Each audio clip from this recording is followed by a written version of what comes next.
The Bitcoin Group, the American original. For over the last 10 years, the sharpest Satoshis, the best Bitcoins, the hardest cryptocurrency talk. We'd like to welcome our panelists. Victoria Jones from Satoshi's Page. Evening all. Daniel Kari from Ton Keeper. Greetings, everyone. Ben Ark from LN Bits. Hello. And I'm Thomas Hunt from the World Crypto Network. Moving on to Issue 1. Issue 1, a new Bitcoin documentary reopens the search for Satoshi Nakamoto. The identity of the pseudo-anonymous Bitcoin creator has eluded sleuths for years. But does finding the real Mr. Nakamoto really matter? According to HBO, Satoshi Nakamoto would have access to more than $1 trillion. So it certainly matters to them. They claim that it's Peter Todd, Bitcoin developer and friend of the show. Peter Todd denies that he's Satoshi hours before the documentary airs, saying, "Of course I'm not Satoshi," accusing the filmmaker of grasping at straws. Victoria Jones, what do you think about Peter Todd, possibly Satoshi Nakamoto? Well, if it weren't for the fact that it draws an awful lot of unwanted attention, I'm sure Peter it would be very flattered. I'm sure there are many OG Bitcoiners who would love to think that they were smart enough to do what Satoshi Nakamoto did.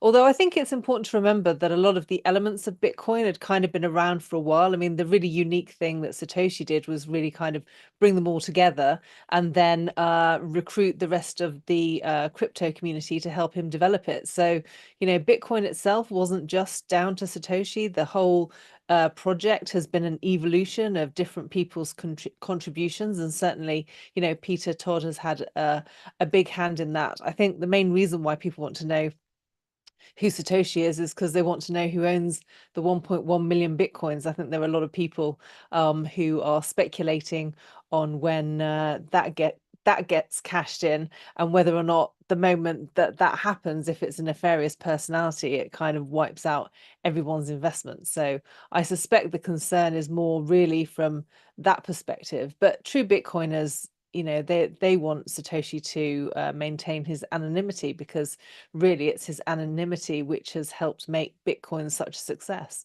Until Bitcoin was invented, anyone who tried to create a digital currency got shut down by the government. And so Satoshi creating and introducing what he created is what's helped Bitcoin to be so successful. And it's something that the other cryptocurrencies, as hard as they try, can't replicate. So it's going to be an interesting question till the end of time.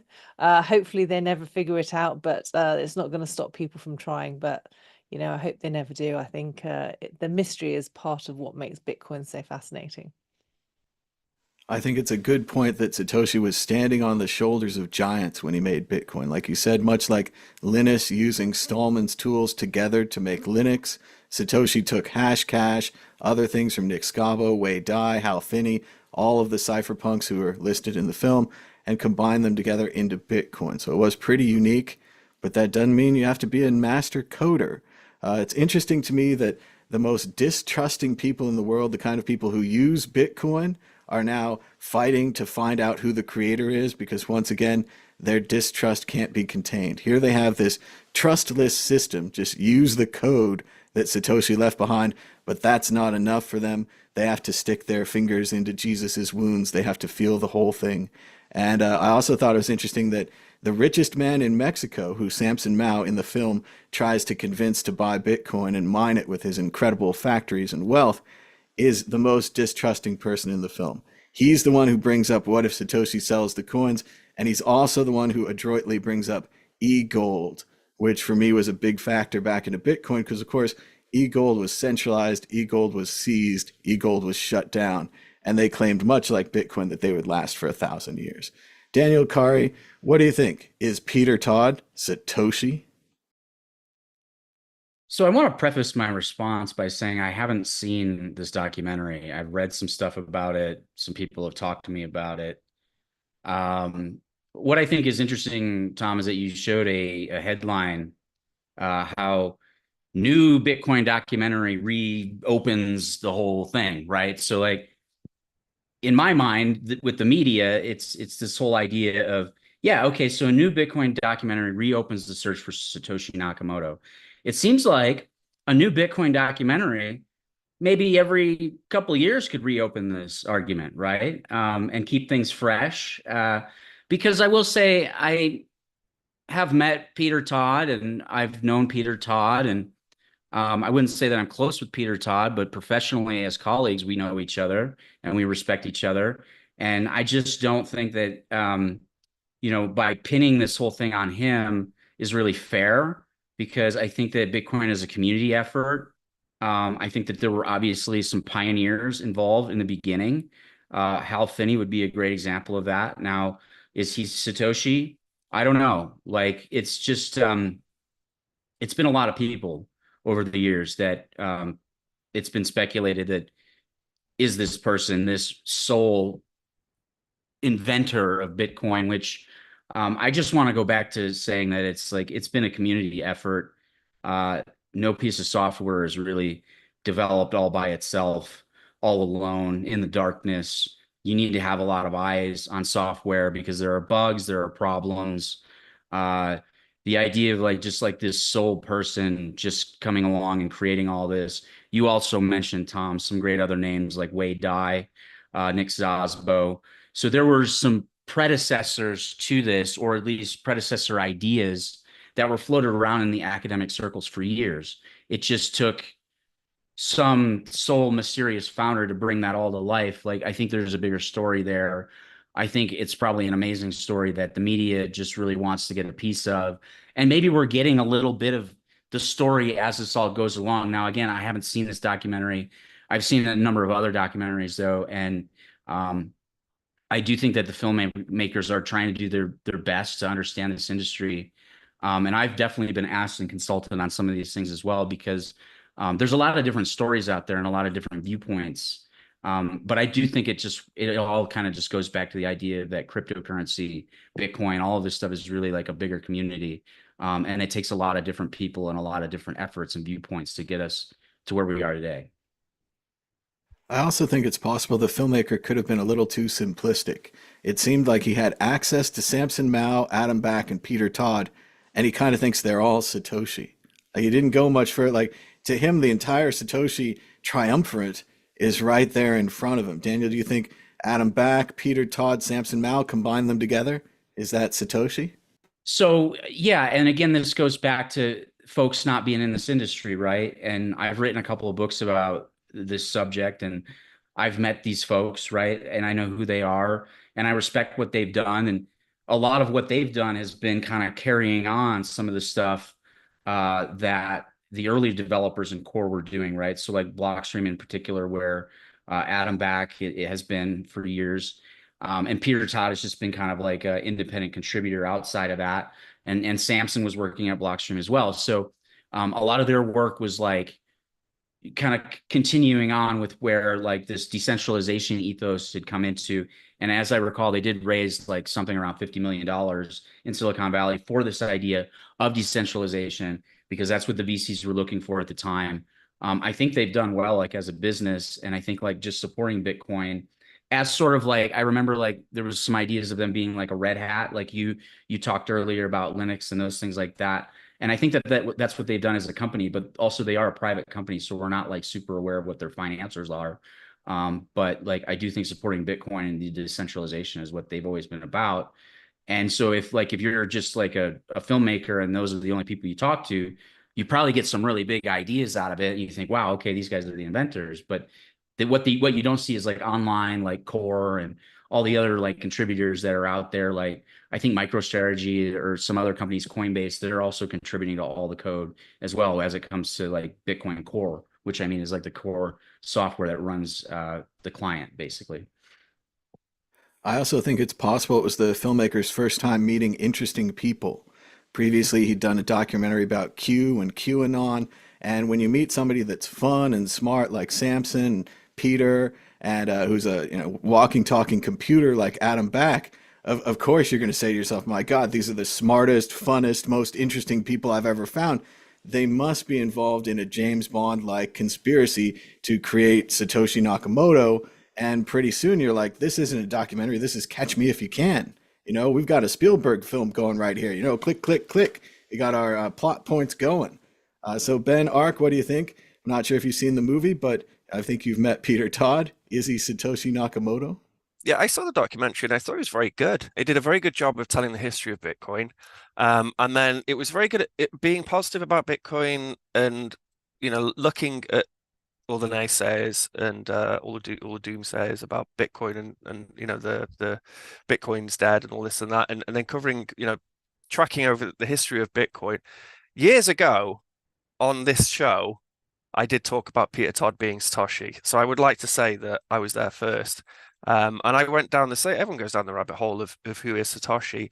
And as a teacher, when I was looking at those communications between Hal Finney and Satoshi, it was very much like a mentor and a young person.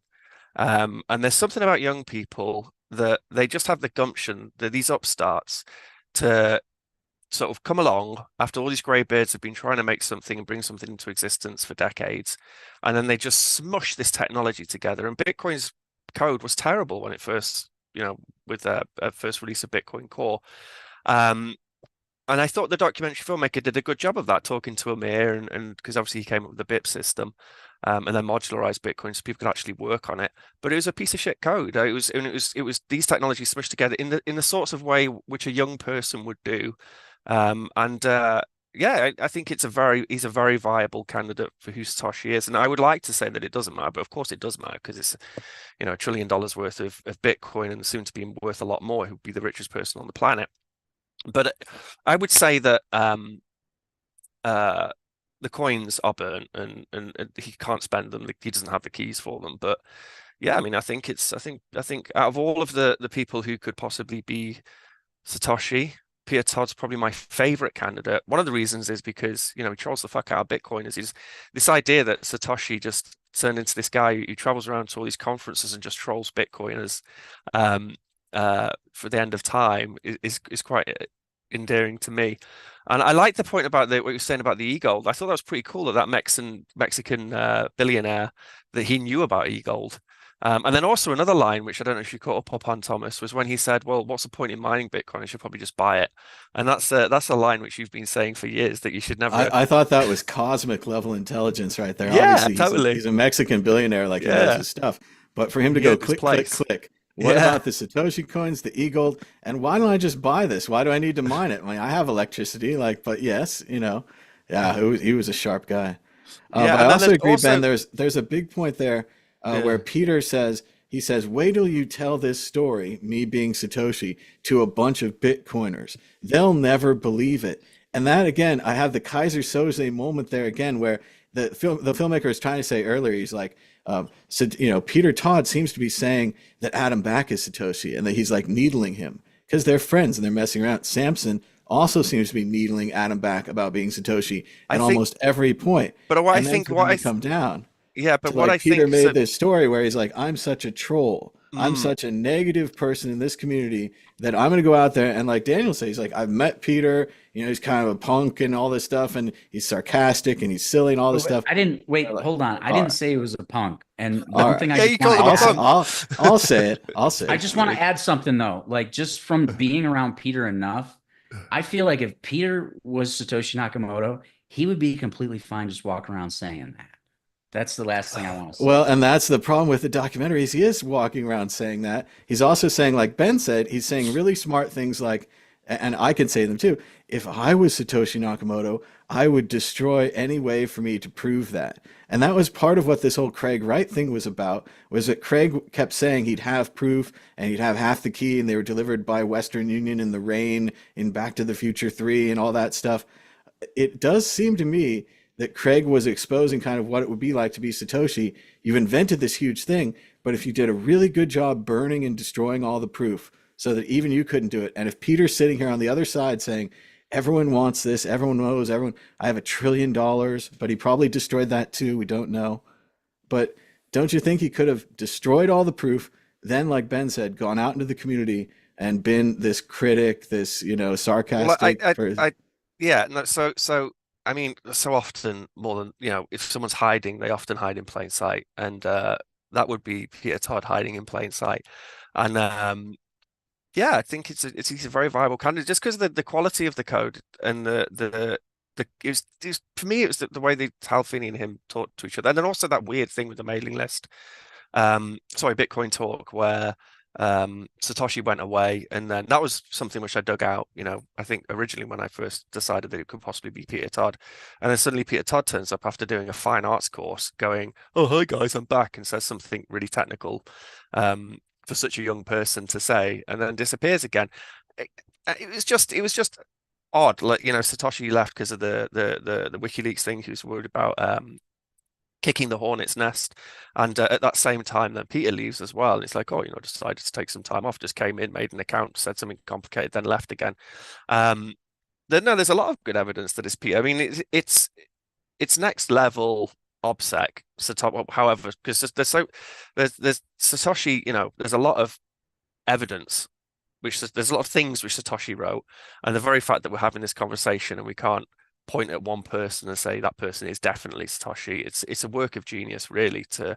It's so hard to keep your privacy on the internet, particularly if you're working on a big project like Bitcoin.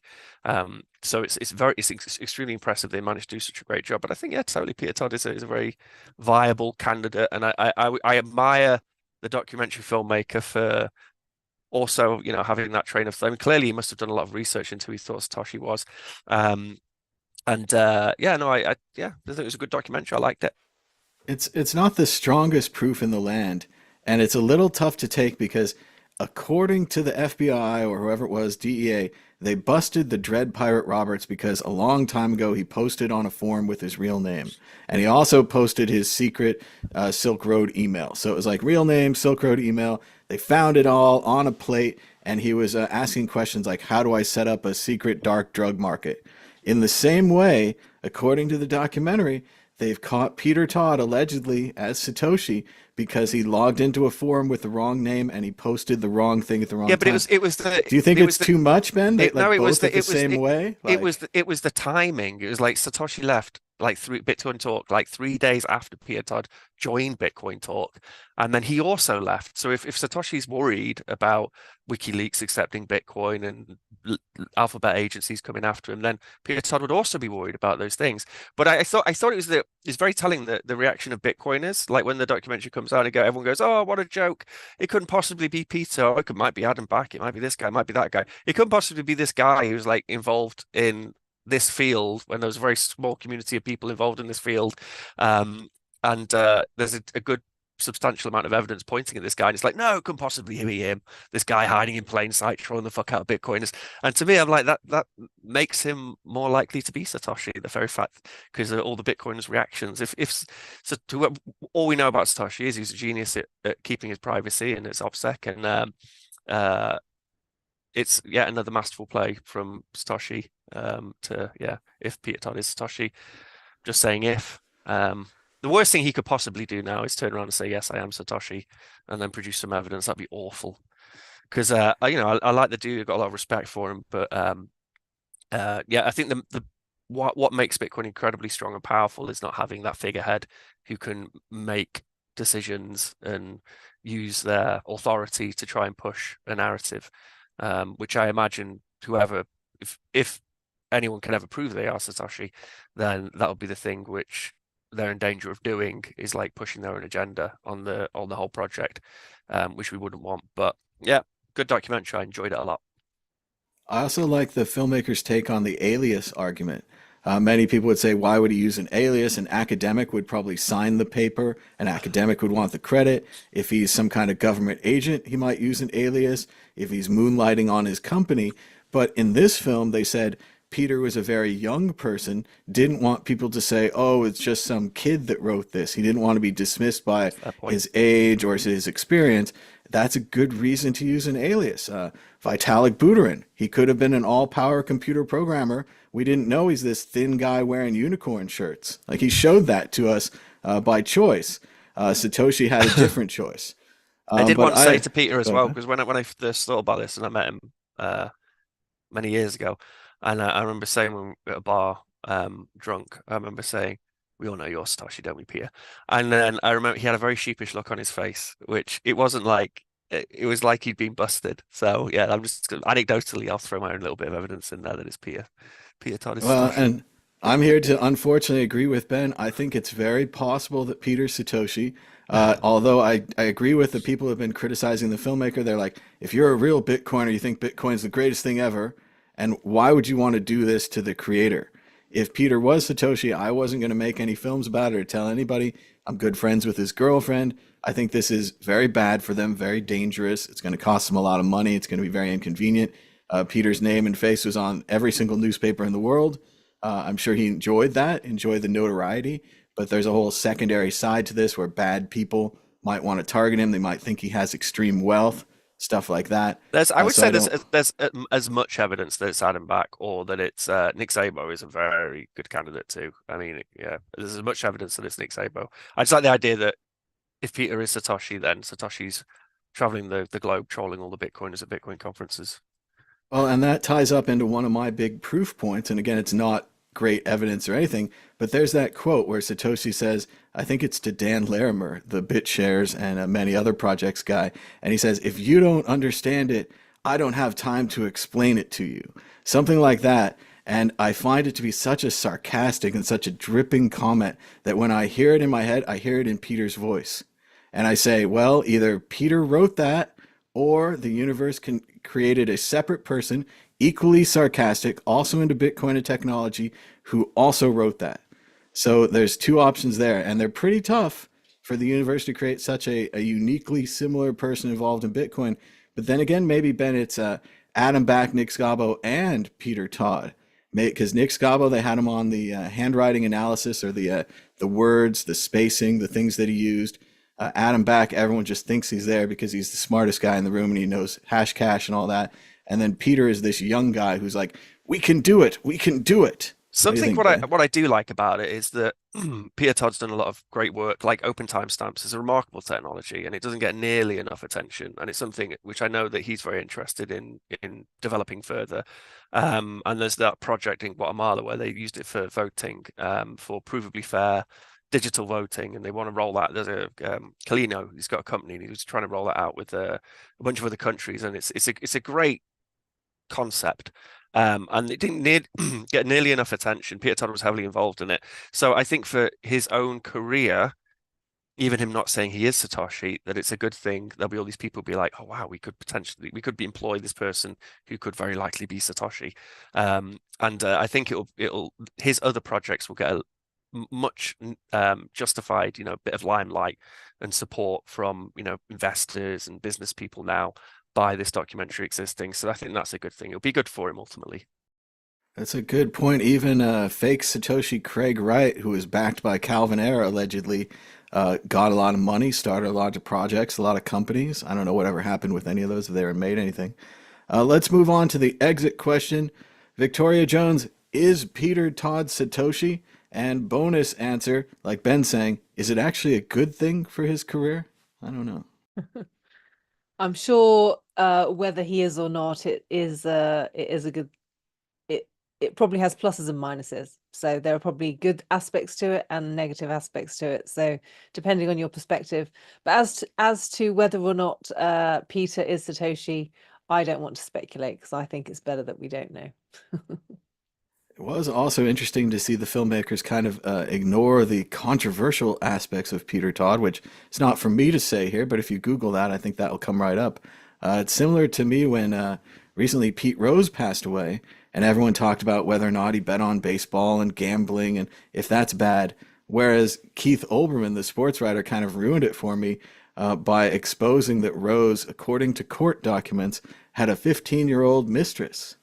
Now, I know we don't care in baseball. Ty Cobb's in the hall. There's lots of other monsters, but it's tough to get past that one. In the same way, Peter Todd has similar alleged skeletons in his closet that were not brought up by the film. So that was a kind of a kindness, kind of an oversight. I'm not sure why in just casual conversation they might mention it as a bit of an embarrassing skeleton. Daniel Carey, what do you think? Is Peter Todd Satoshi? And is this good for him? I don't think he is, but it's probably good for his career once this whole initial wave I'm sure it's overwhelming right now for him. So, but he says he's not, and I don't. I mean, I'm hearing some compelling things here, but I, you know, I feel like there's some circumstantial stuff there, like, um, but there's also something to say about Satoshi. I guess is just the person who signed those keys, right? Like, so it could have been the programmers could have been other people. And then another thing to think about is like if Peter Todd is so anti-Bitcoin or such a troller, if it's so annoyed him so much, why is he still part of the community? Why is he still out doing this? If he hates Bitcoin or doesn't like the direction of it, he could always leave. Many people have done that. It's probably pride of ownership. He's proud of it. But I do think one of the problems here is that we look at who created Bitcoin, and like you're saying, Daniel, we only look at the public suspects. We're like, oh, there's about 12 people in cryptography. There's about 5 people on the mailing list, and we plug them in. When in reality, there's millions and millions of other people that exist in the world that could have contributed that we don't know, so we don't plug them in. So while we're saying Peter's a good fit in all these ways, there's this other person that's really good fit, and we just don't know his or her or space alien's name. No idea. There's a lot of contributors that have passed away throughout the years too, because this thing has gone on for a long time now. And every once in a while when I'm on Twitter, like there's another contributor that's passed away, right? So, there's a long line of people who are involved in this. Like, I don't even want to go through the number of names, but there's a lot of them out there that are just not around anymore. So that's something else to think about. Well, and when we went through last week, when many people thought it was Len Sassaman, one of the things about him is that he unfortunately committed suicide, and it was during when Bitcoin's kind of a down period, where everyone was dumping on the project and the price was down. And so this thing that we all think is an incredible success and keeps being a success at a down period, we could have lost Satoshi, or they could have lost interest, or they could have just gone away. We have no idea. They could be farming in Bali or something. We have no idea what they could be doing. And Ben Ark, finally back to you. Is Peter Todd Satoshi, and is this good for his career? I think you'll agree. Yes, it it is good for his career. He could very well be Satoshi. He was always my favorite candidate. One I mentioned multiple times on WCN, which is why you should watch this show. And Nick Saber did a good job when he was a prime candidate for being Satoshi of not, of shaking the scent and slipping into the shadows. And yeah, I think the last conversation I had with Peter Todd was a very heated argument about Nostr. He was being very critical about Nostr in Riga, and I was sticking up for Nostr. And then watching this documentary, I was like, fuck, I just had an argument with Satoshi. Shit. Yeah, I don't know. It'll give his opinions maybe a little bit more gravitas. And he doesn't like things like drive chains, which I quite like. And then actually watching the documentary, I was like reassessing my opinion of drive chains, given him having that more gravitas. But yeah, it'll be good for his career. The limelight will pass over, and everything will go back to normal for him, I'm sure. And it's all good fun, isn't it? It's all good fun speculating on who Satoshi is. Yeah, Ben, I'm really kicking myself for not working harder to interview him a third time in Mallorca. I just kind of hung out this last time, and now I'm like, I could have interviewed Satoshi again. Rah, rah, That rah. conference, man, when you think about it, because you had Amir Taki there and Peter Todd there. Was Adam back there this year? Does he go to that I one? didn't see Adam, but No, also no. Roger Ver was Roger there. Ver turned And up. I could have had dinner with all 3 of them, but then I was like, no, I should just go sit with the normal people. I gotta drive myself in those big situations. Yeah. But it was also funny because there was like a little rumor running around at the conference. They're like, yeah, Peter and Roger are not happy with each other. I'm like, why? And like, Roger accused Peter of being a government agent. And I was like, wow, like this is an interesting industry that we're in. And now it turns out, I think it was in the film that Roger accused him. So it was not just a private thing, but it was a public thing. So I have That was no kind of cool. evidence on that. There was a cool moment with Roger Ver where he was being interviewed. Because it's funny when they bring out Roger Ver again, isn't it? These like newbie-ish Bitcoiners, and they go and pull the big names out of the hat from years ago who are pretty irrelevant now. But there was a good moment with Roger Ver where he almost seemed kind of reflective on the block wars, where the guy talked about Craig Wright and how that destroyed the big blockers, argument and what they were trying to achieve. And Roger Ver kind of like accepted that. And then he talked about Bitcoin taking longer to get to where it needs to be, but not excluding Bitcoin, BTC, actual Bitcoin from being the proper solution. So there was a few moments with Roger Ver, which I thought were quite interesting, where he seemed a little bit more reflective. That was nice. He was an excellent narrator for the film, and he said that something like that was a death blow. And he's like, yeah, I guess it kind of was.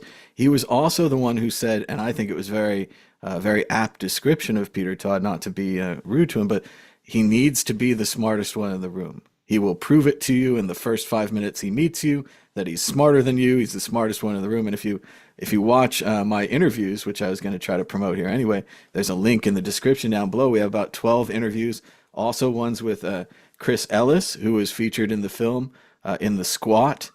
We have interviews with Peter from The Squat in London that they talked about in the film. We have an interview with Chris Ellis and Amir Taki, Juliana, other people from The Squat. We've got the interviews where I talk about Peter and his first computer, and he's quite combative in these interviews. We start off, he's got a real back and forth. He's real fun. I enjoy it. I think lesser interviews could let Peter kind of run over him. And in many ways, maybe the filmmaker just got confused and hung up by Peter. I like that was that Samsung quote, which is the contrarian of contrarians. And he really is like, he's very aggravating to talk to because he will always like argue with you. And he's clearly a bright guy. And this is why this Nostr argument, which I had with him, was so hard, because I'm like, he's such a clever dude. And I'm like, yeah, but I'm trying to say that he's wrong, but he really knows what he's talking about, and I don't. But there we are. There's probably another cut of the film that could be made where it's like, he's the contrarian of contrarians, and you do the cup falling from Usual Suspects, and it's like, da-na-na, da-na-na, I am Satoshi, we're all Satoshi, da-na-na, and the filmmaker changes his mind. Of course, I never got a good answer as to who Q was either. Let's keep moving. You can check out the World Crypto Network at worldcryptonetwork.com. We've got more than 4,042 videos. You can check them out for free on YouTube or at worldcryptonetwork.com. Moving on to issue 2. Bitcoin price consolidates above $60,000 after hot U.S. inflation data. Is an Uptober price surge still coming? Everything around this place has gotten a lot dumber since we decided that the price goes up in October and down in September, and there's just arbitrary no reason for this. But Daniel Carey, what do you think? The price is up. Maybe it's because it's October. I don't know. Well, I mean, trying to predict price movements around, what the month is not a good catalyst for things. I mean, I can see here, I'm looking at a chart, and a month ago we were at 54,000, around that. And so when you do see like this hot inflation data type of news now, I just want to preface this as I was a markets editor at Coindesk. So I would say around 2020, we started really paying attention to like the macroeconomic environments and how it would affect Bitcoin. And that was because around that time, that was when like the MicroStrategy stuff started happening, where they were buying up Bitcoin. Tesla was buying it. Square was getting into it. They renamed themselves into Block. So there was all this institutional stuff that started pegging maybe like what we would call TradFi markets, traditional finance markets, to cryptocurrency, right? So when you see like news about hot inflation data, I do feel like Bitcoin also inflates as the dollar does. I don't exactly know what those numbers are for the year or what it's been like per quarter in 2024, but when you see this kind of stuff, like that actually means a lot more when you see like hot inflation than you would think about anything about what the month is or anything like that. So October, November, December, we're in the fourth quarter now.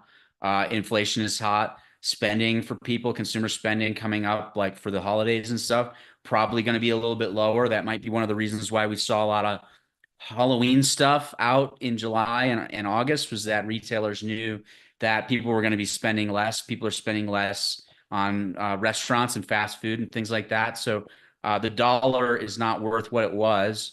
And so when the dollars do go into Bitcoin, that does mean that Bitcoin will inflate a little bit as sort of that like digital gold asset that it has become ever since kind of like that 2020 period when I feel like traditional finance and the traditional stock market started really getting a lot of exposure into Bitcoin. So it's not just the month. I was hoping we could explain things Well, I simply. mean, okay, okay. So one thing I would say is it's the start of the fourth quarter, though, right? So like there is some sort of a monthly thing where like October is sort of that period where spending might be a little bit lower as people start to spend more later on, right? So, but tying it to any Uptober thing, like it probably has more to do with the economic numbers than like what the actual month is. Well, and sadly, as much as we might not want it to be, it's all about Christmas. It's all about Christmas spending, the economy, everyone spends, then they're out of money. January goes down a little, and then there's even that stock market thing, sell in May and go away, because there's nothing happens good over the summer. Ben, Ark, what do you think about the price of Bitcoin breaking 60K? It's even up about 5.61% right now. I think that that documentaries did a very good job of selling Bitcoin, because it was tracking, the history of Bitcoin and the price of Bitcoin, how much it's gone up, and how all these naysayers are proved wrong, and that the traction which is happening with adoption by countries, and I think overall it served, aside from the who is Satoshi stuff, it served as a pretty good argument for Bitcoin. And we'll get a lot of people interested in Bitcoin, and we'll get them on their computers buying Bitcoin. So that could impact the price quite significantly. It's a major channel, and you'll get a lot of people will watch it. And yeah, I mean, obviously with an inflation, you've got less purchasing power because everything's going to cost a little bit more, and you're a bit poorer. So you've got less disposable income. So I'm not quite sure how that would impact the price, how that would free up people's money to spend more. I suppose maybe it would prove right the arguments for Bitcoin, I suppose, and having something outside of fiat currency as a way of hedging against inflation, which is probably one of Bitcoin's main value propositions. But yeah, no, I mean, to be honest, that if you pick a month and you say that's the month when Bitcoin goes up, there's going to be a whole bunch of traders who are going to buy Bitcoin, think it's going to go up, and then they're going to dump on the month where it goes down. So there is something to a consensus that there's this pattern of behavior, because it will impact people's trading behavior and they'll try and make a quick buck. But that's just a thin sliver of the liquidity, I guess. But no, I think the HBO documentary could give Bitcoin a nice little pump. So yeah, let's see what October brings. It was very promotional. It's hard to tell how many people watched the HBO documentary. Samson Mao had a screenshot showing that it was number 3 on all of HBO Max for the last couple of days. Anecdotally, I put a bunch of clips of the film up. I got about 5,000 views on the first clip. So that's pretty good for Twitter. We had a Peter Todd interview that went viral for us. It got about 500 additional views and 3 comments. So not really burning the world down there, but something, something on the internet. And I think I agree, Ben, it was a good advertisement for Bitcoin. It was also a great advertisement for Samson Mao. I know him as, this kind of troll who trolled Bitcoin and defended the developers on Reddit and Twitter. And I met him a couple times. And at one point, I had a box of his hats in my house. But in this film, he flies private jet after private jet with a rich Mexican billionaire, with people representing countries.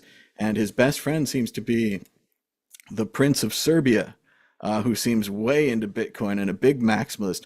So great job, Samson Mao. And show everyone this documentary. You should put it on a business card. Say, hi, I'm Samson Mao from the documentary. It was incredibly positive about him, and even promos his new company, which I won't name.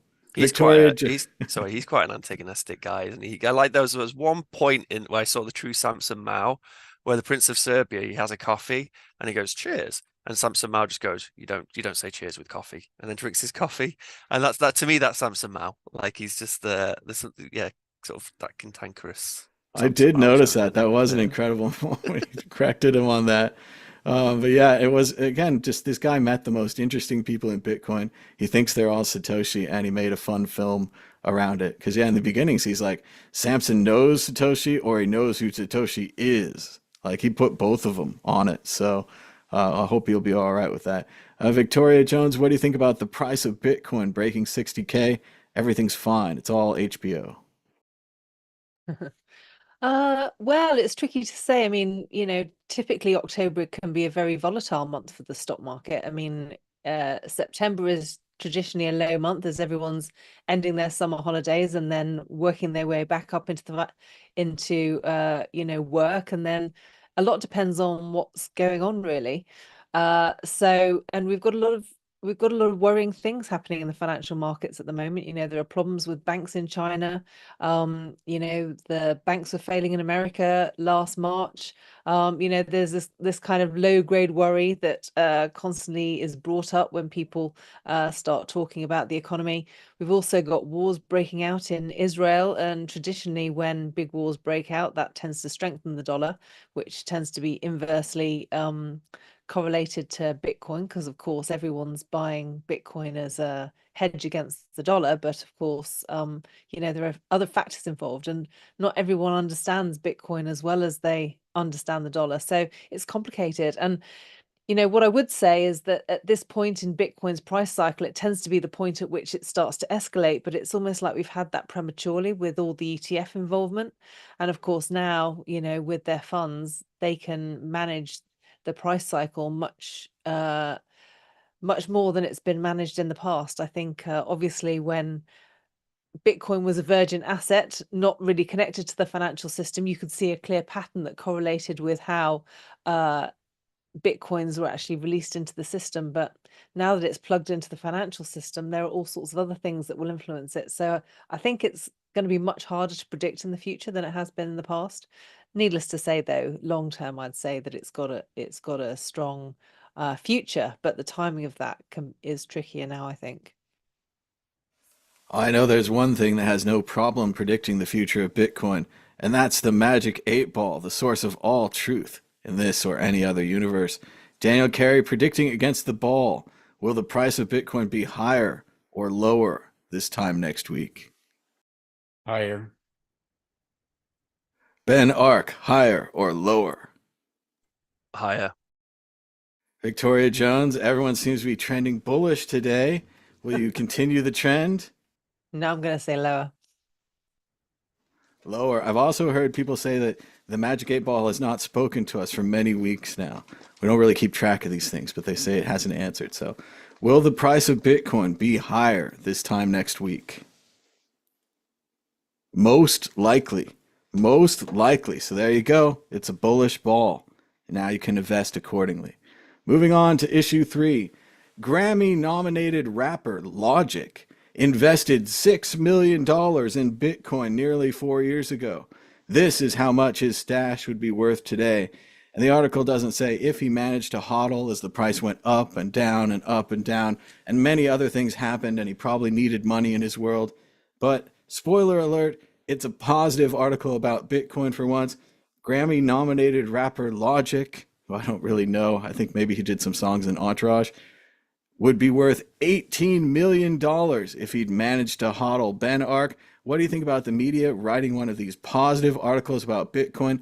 They could have very well just picked a different celebrity and a different point in history and said something like, if Paris Hilton bought 10 Bored Apes when she and Jimmy Fallon talked about them on TV, she would have lost this much money. Instead, a positive article about Bitcoin. Yeah, there was a bunch, wasn't there? Do you remember the 50 Cent? He bought a bunch of Bitcoin once upon a time as well. Do you remember? And then he said he lost the keys or something. He had Yeah, he's the got 700. 700 Bitcoin. Yeah, that was it because he went bankrupt because of taxes, and then everyone was like, yeah, but you got 700 Bitcoin in a secret stash. 50 I Cent. think that he earned them for his album, and everyone was like, "Oh, he held them," and he's like, "Yeah, that just got converted to dollars. That just went into the pile with the rest of the money." But of course, we could say from the outside, we're like, "Yeah, we tried to give you 700 Bitcoin or something. Yeah. You just didn't keep it." There's been a few artists who've done that as well. Who've earned. No, I The can't most remember the name famous of it. is, That yeah, was I think it's Ariana Grande or somebody That's like it. that was Yeah. offered like, I don't know, millions of dollars now to go play at the Sheik or the Arab gentlemen, one Thousands of of their Bitcoin. houses, thousands of Bitcoin, and they're like, whatever, and it's worth $1 billion now, stuff like that. Yeah. No, I mean, I'm sure we'll get more of these articles in the news cycle, and the real question is whether they did hold on to it. But I know a lot of these rapper types, and they live a fast life, and they spend their money. They forget to do their taxes. They get a big tax bill, and he might have dubbed it to pay his taxes, which I think might happen more often than not. But yeah, it's good. More positive news about Bitcoin. Feeling like it's pretty positive out there at the moment. The weather, the Bitcoin news cycle weather is pretty positive. So got ex-presidents talking about it, and we got HBO documentaries, and we got rappers potentially getting rich from it. So yeah, it's good stuff. That sounds pretty good. Victoria Jones, what do you think about rapper Logic and his potential $12 million windfall?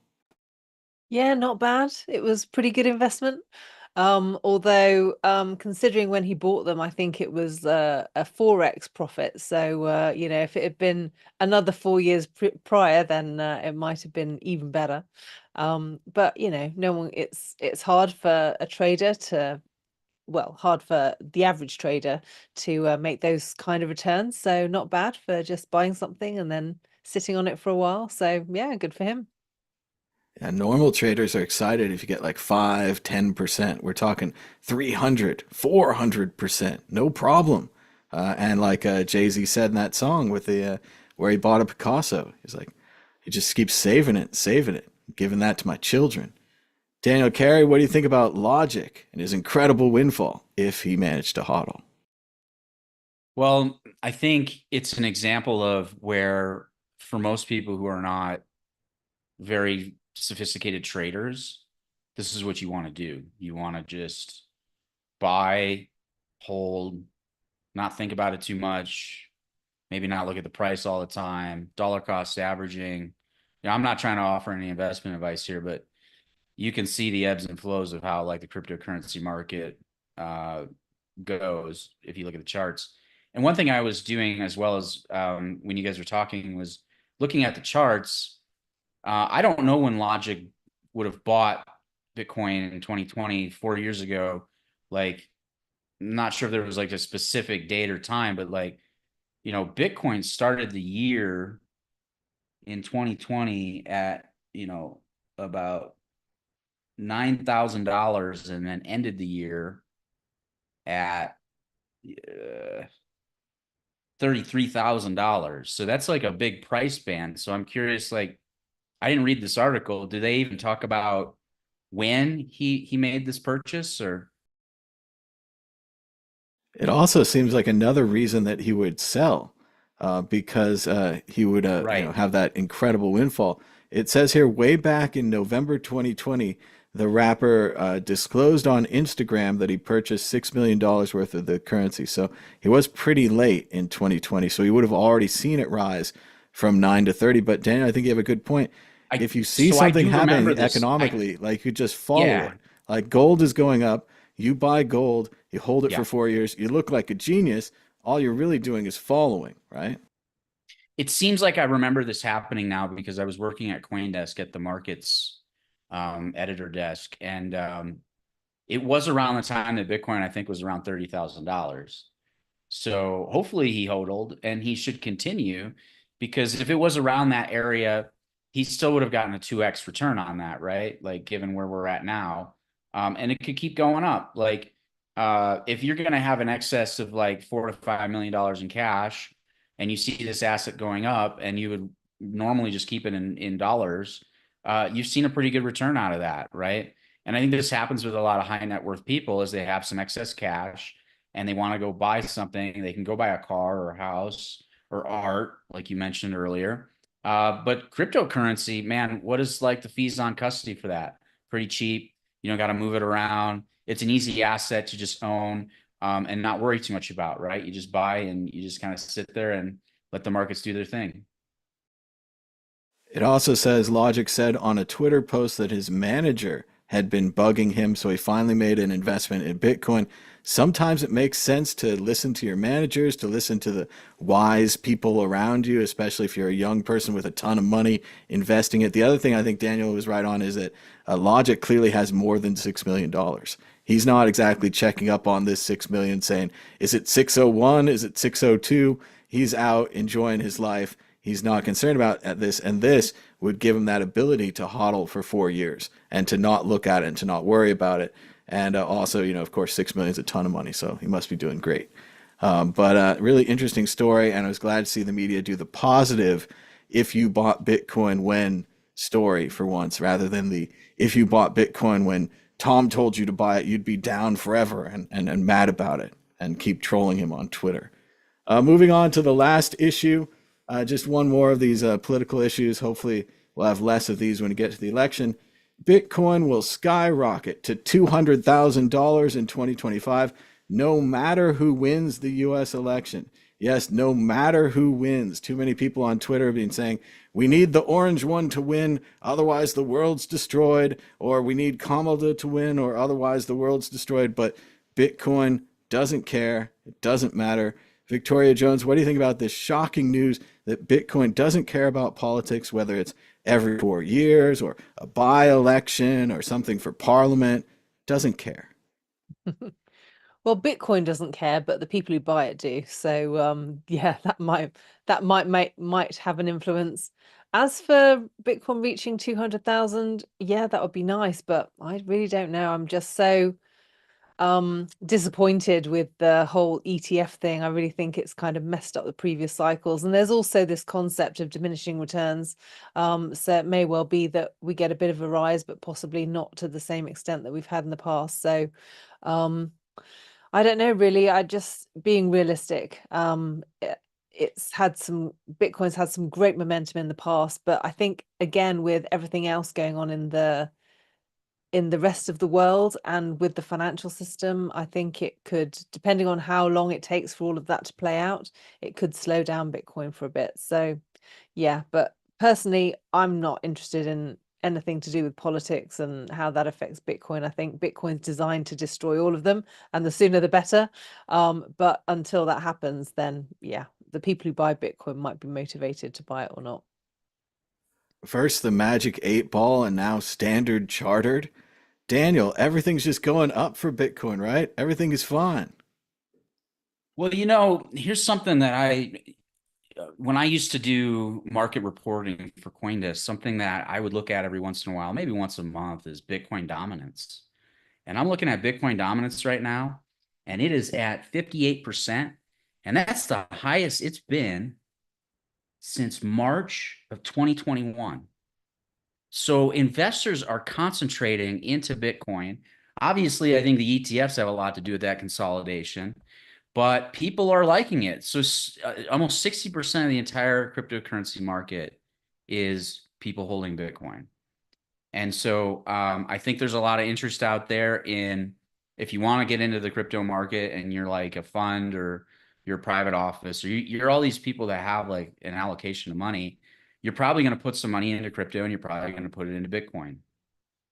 I don't think it really matters who's going to be the president, because I think both sides now, through this whole political campaign process, has realized through the lobbyists that the crypto lobby is influential and has money and has some ideas about the way that they want to see the industry work.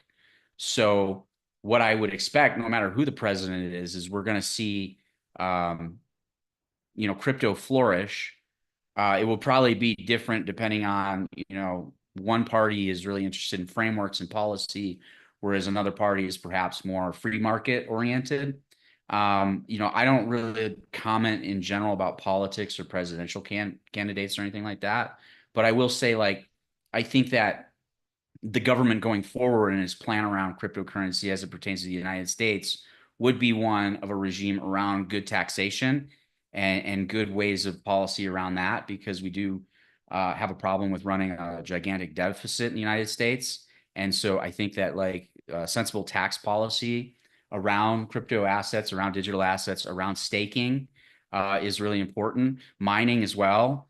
And so, I think we're going to see more policymakers that do understand this industry and are getting a lot more educated thanks to the lobby that we do have in the crypto industry today.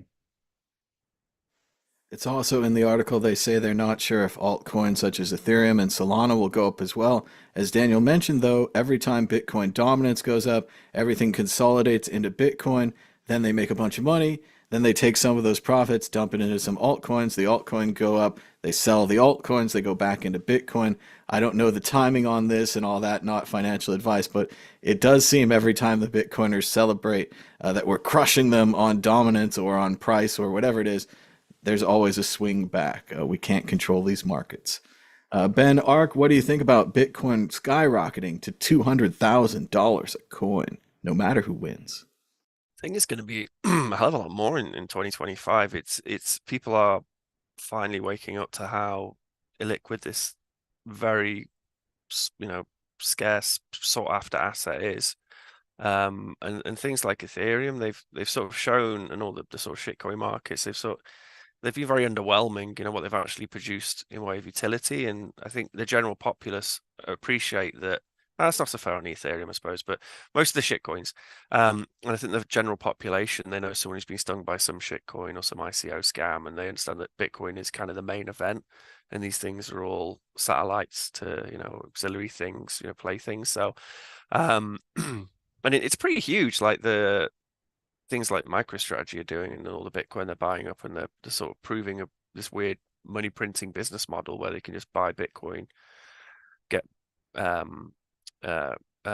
get finance on the Bitcoin they hold, and then buy more Bitcoin and just infinitely get more Bitcoin. So I'm sure lots of other companies will follow suit on that, and demand is high. Lots of people are talking about it. With Bitcoin, it's always been a case of, if it's in the public consciousness, and if the marketing's there, if people just hear the word being knocked around in the news, then the people tend to buy Bitcoin, and then it goes up in price. So honestly, it's scarce. Lots of people want it. People, countries and governments are looking at Bitcoin, and there's always talk about CBDCs and blah blah blah. And yeah, I can see it really skyrocketing to like $1 million a coin, whatever. Ultimately, it's all on target for 600 billion a coin, and then when we get there, we've won. But yeah, 2025, like $1 million a coin easy. As Matt Damon said, fortune favors the bold. Yeah.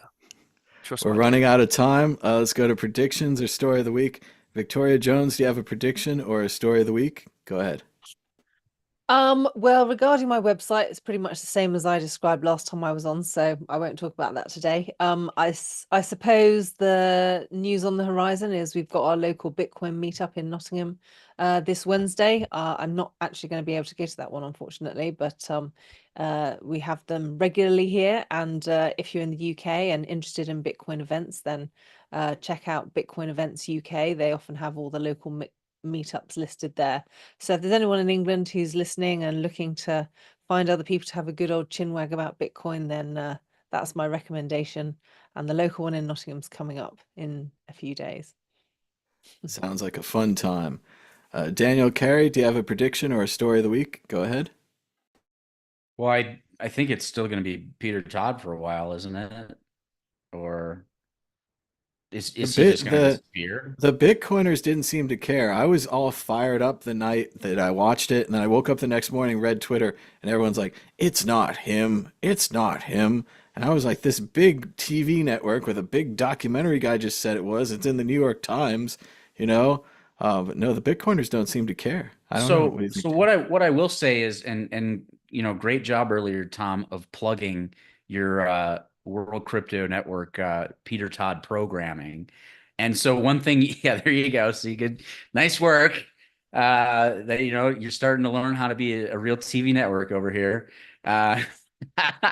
But so one thing, but you'll be able to see, because one thing I've noticed about this streaming stuff, and like, tell me, I'm not an expert into it, but like I do read like Hollywood Reporter and stuff, is like what happens with this stuff in streaming is it kind of starts to snowball, and it gets like the word of mouth, and people are like, oh yeah, this is something you got to go watch, right? And so that may happen, but you will also be able to see that through your own analytics numbers, right? You said you had a little bit of a viral moment, and like maybe this thing snowballs and gets a little bit bigger, and maybe if Peter goes on CNN or talks to Anderson Cooper or something cool, maybe 60 Minutes or something, like There's just a fascination in this kind of stuff. Like I remember when Time did that thing with Dorian Nakamoto, the lunch-loving guy who was really not involved at all, but had like a similar name to Satoshi Nakamoto.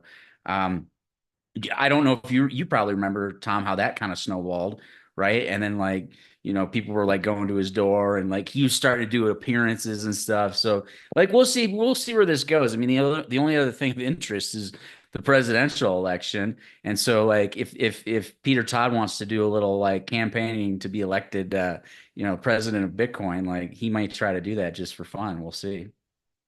He does seem to think that he can promote basically his and his girlfriend's interest in the Ukraine issue, that he can promote one side of that, and that could be a benefit for him out of this. I do think it could go underground, it could go viral, like you're saying, people passing it along, like you don't believe this Bitcoin documentary, you won't believe it's Satoshi. But I'm not sure. I feel that's more like Pam and Tommy, where you have Pamela Anderson and this guy breaks in and steals the sex tape. That's salacious. That's interesting. Like you're Googling it right now. Like you're like, I can't believe I haven't seen that yet. And it has Seth Rogen in it. So that's a bit tough to fight on this. But we'll see how it goes if Peter continues to do this. And of course, I think it's very unlikely that Peter is going to mention the World Crypto Network and all of our great content because Peter still doesn't follow me on Twitter. And in many interviews, I've asked him to follow Mad Bitcoins. And nothing from Peter Todd. And now you can never get a message through to him. So it'll be interesting to see how it turns out. Again, it feels like to me like everyone watched it and everyone was there live. But like you say, normal people are not there. They're not watching this live, but maybe next week the algorithm recommends it to them. They're browsing through documentaries. They think this is interesting. Maybe we get a whole bump on this. I'll certainly be watching my stats, but I don't expect anything. Of course, if you're new here, you can subscribe, try to get us to 100,000 subscribers. Maybe you have a program that auto subscribes. You could get us one of those because we're at like 50,000 and Victoria thinks we're shadow banned. So I don't think we're going to grow past 50. But maybe if we went viral with the whole Peter Todd is Satoshi thing, right? Right? Come on. All right, let's go to It could Ben. happen. It could happen. See? There's a chance. You're saying there's a chance. All right, so let's go to Ben Ark with a prediction or a story of the week. Go ahead, Ben. I think WCN is very well respected by all the original Bitcoiners because for a long time it was We like the were only... also quoted by Adam Back on Twitter. I had to record it off my screen because there wasn't a torrent and they blocked my screen capping software. But of course, where there's a will, there's a way. All right, so I recorded it off the screen, uploaded the key points to Twitter, and Adam Back was able to view them, even though he probably doesn't have HBO Max in Malta. So there you go. He's a good dude, Adam Back. He quoted Mad Bitcoins even. Last time I saw Adam Back, I was getting on the plane and I was in the economy line looking at all the fancy, the people who pay for the premium thing and they go through on the fancy bit and they sit in the fancy seats on the plane. And then who's behind me? Just Adam Back just stood there. And by the way, it wasn't 50 million that Blockstream raised, it's 300 million. So you got a guy who has a company which raised $300 million and he's just in the economy line, just with his little backpack, just minding his own business. I'm like, what a fucking cool guy. Like to have clearly, he's a well-off dude. But to be so grounded. And if you ever get to one of these Bitcoin conferences, then, Adam Back, he just walks around, chats to people. Doesn't like lock himself away in the well area or anything, and got a lot of respect for him. Anyway, that was a side point. Love him. Can I share screen? Talking of Adam Back, you might like this if he's watching. Ahead. He probably is watching. This one here, is it? Ew, it's messy, isn't it? So I finally finished the new update of the Fossa. This is a really bad video, but I'm going to show you anyway. And in the new update of the Fossa, I think I already mentioned it on the show, but when it generates the QR code, which you can scan with the Lightning wallet and get the funds from it, if you scan it with a normal QR code scanner, you can actually press it. It has a link. So it has this fallback scheme. So it has a link, so you can press it. And then you can give it an on-chain or a liquid address, sorry, and it will send the funds either over liquid or on-chain. And it uses Bolt's trustless atomic swaps to do it. So it's using LM bits. So it's a very sketchy little video here where you can just about see the ATM in pieces here. What's happening. did this earlier today is I'm actually scanning. So instead of scanning it with a Lightning wallet, I'm just scanning it with a QR code scanner. And here's my little link. And then I click on the little link, and then it opens up this UI. I got a horrible theme selected. That's why it looks so horrible. And then I go over to my, and then some Twitter spam there. And then I chuck that in the liquid part there, and then I click on withdraw, and then it does a trustless atomic swap from Lightning on the node to liquid, then pays the liquid wallet, and then it's pretty fast. So wait there, I'm clicking around, I don't know what I'm doing. Sort of clicking around, waiting for it to clear, I think. I'm checking on my laptop here. And if we go back, boom, there we are. I get the liquid funds.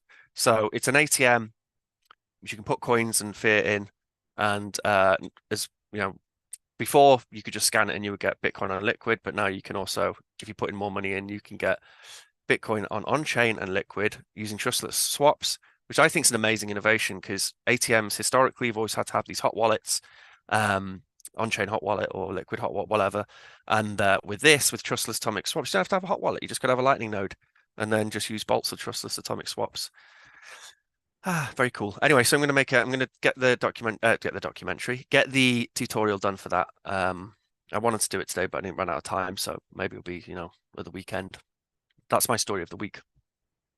That sounds great, Ben. So the Bitcoin ATM, they can have a little box, you put coins into it, and like you said, usually you have to have a hot wallet that's always on the internet and potentially could be hacked. Now you have a way of not using a hot wallet, using trustless swaps instead. Yeah, so as long as your Lightning nodes, I mean, it's using LNbit, so you can have a wallet with a certain amount of Satoshis in on Lightning, and then so you can limit your risk.